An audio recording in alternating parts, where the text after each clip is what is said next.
16 আছে? কত? 18 কোটি কাগজ কলমে। 18 কোটি কি সবাই মুসলমান? 1 কোটি বাদ দেন, থাকলো কয় কোটি?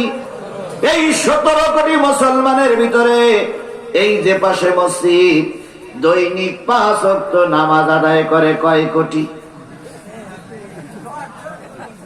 হ্যাঁ, এই ভাই আসলে পাকা কথা বলে বলছে 2 কোটি। 2 কোটি মুসলমান নামাজ পড়ে, এটাকে আপনারা বিশ্বাস করেন? বিশ্বাস করেন? বাংলার মুসলমানরা বিশ্বাস করো, যদি 2 কোটি মুসলমান নামাজ পড়ত আর 2 কোটি মুসলমান যদি নামাজের হক আদায় করত, আল্লামা সাঈদীরে 13 বছর জেল খাটা লাগতো না। 2 কোটি মুসলমান যদি নামাজের হক আদায় করত, মতিউর রহমান নিজামীরে ফাঁসির কাস্টে ঝোলা লাগতো না।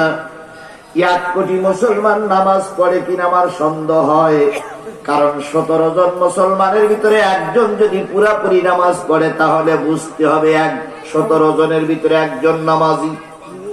তার উপর আমার সমাজে নামাজ চলে না। কথা বলেন ঠিক না বেঠিক? সেই কবে সূরা কেরাত শিখে রেখেছিল, তাই দিয়ে চলতেছে। ও আমার সাতক্ষীরার মুসলমানেরা, ভালো করে শোনো, আলেমদের কারণে আলেমরা এখন জেল খাটে। আলেমে আলেমে বিভেদে এখন জালেমে জালেমে দোস্তি। আলেমে আলেমে বিভেদে এখন জালেমে জালেমে দোস্তি।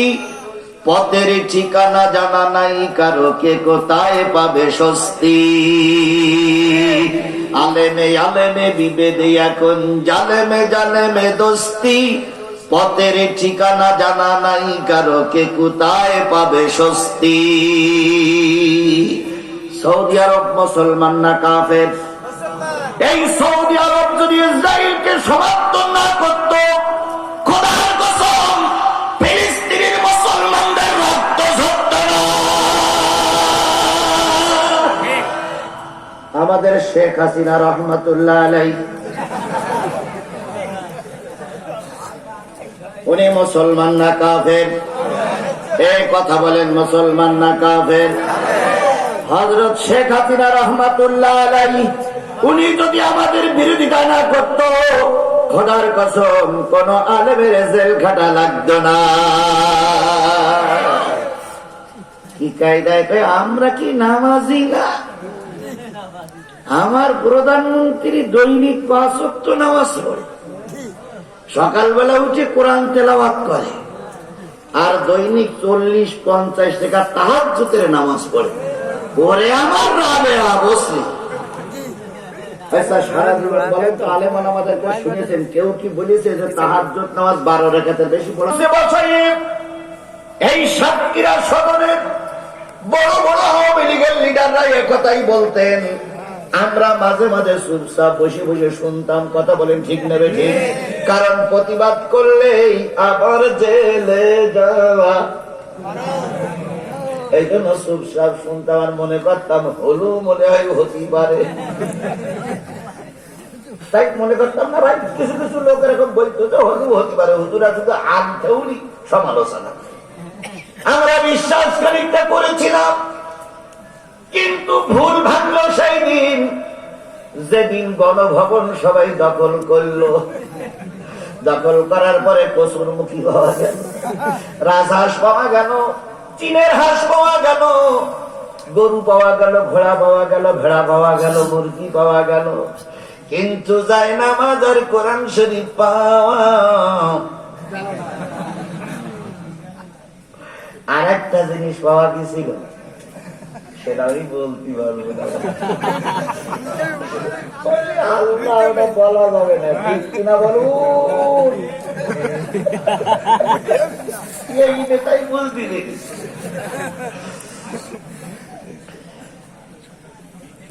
তাহলে এই সব পাওয়া গেল, যায় নামাজ আর কোরআন শরীফ পাওয়া গেল। এবার সাংবাদিকরা জিজ্ঞেস করো, ও ফুটলিগিরি নেতারা, ও স্বৈরাচারী নেতারা, তোমার নেতার বাড়ি সেই যায় নামাজ আর সেই কোরআন শরীফ গেল কই? নির্লজ্জ দেহের বাচ্চারা মঞ্চে দাঁড়িয়ে গর্ব করে বলল আমাদের নেত্রী এত কোরআন আর যায় নামাজ ভালোবাসে, যাওয়ার সময় কোরআন আর যায় নামাজ দখল দাওয়াই করে নিয়ে চলে গেছে, যাতে করে বিমানেও নামাজ পড়তি।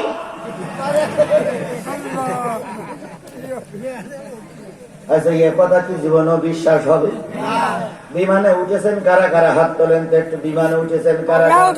আচ্ছা বলুন তো, বিমানে কি জীবনে নামাজ পড়া যায়? জীবনও পড়া যায়, কিন্তু আমাদের ম্যাডাম হযরত শেখ হাসিনা এত আল্লাহওয়ালা মানুষ, ওনার জন্য বিমানে আলাদা মসজিদ। এই জন্য উনি ওখানেই নামাজ আদায় করেছে। তাহলে এই স্বৈরাচারের হাত থেকে কে আমাদের রক্ষা করলেন? আরো জোরে বলেন, কে আমাদের রক্ষা করলেন? যে আল্লাহ আমাকে রক্ষা করেছে, আপনাকে রক্ষা করেছে, সেই আল্লাহর শুকরিয়াটা আসতে না জোরে। খালি কারোর জবান বন্ধ থাকবে না, সকলে মিলে বলছি আলহামদুলিল্লাহ।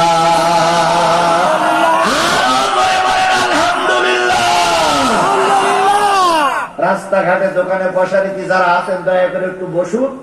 অনেকদিন সাতক্ষীরায় কথা বলতে আমাকে দেয়নি।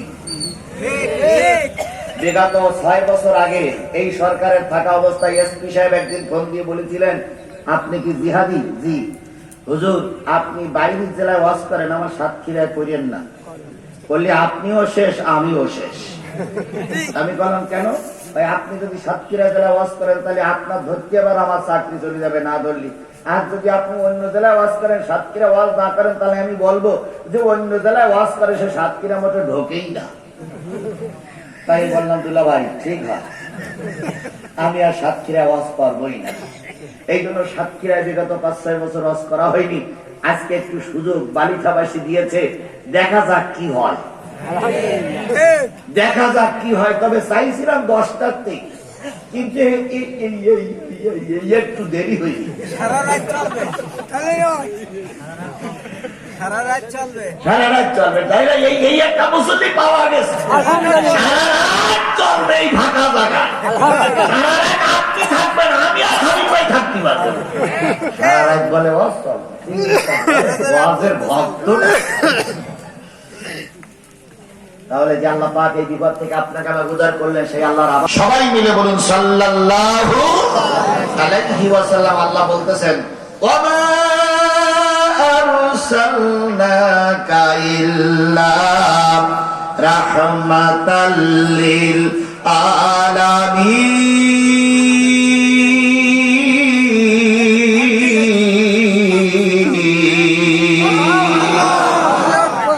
ওগো নবী, এই পৃথিবীতে, এই সমাজে, এই রাষ্ট্রে, এই দেশে, এই পৃথিবীতে আমি আপনাকে রহমত স্বরূপ প্রেরণ করলাম। সুবহানাল্লাহ বলেন।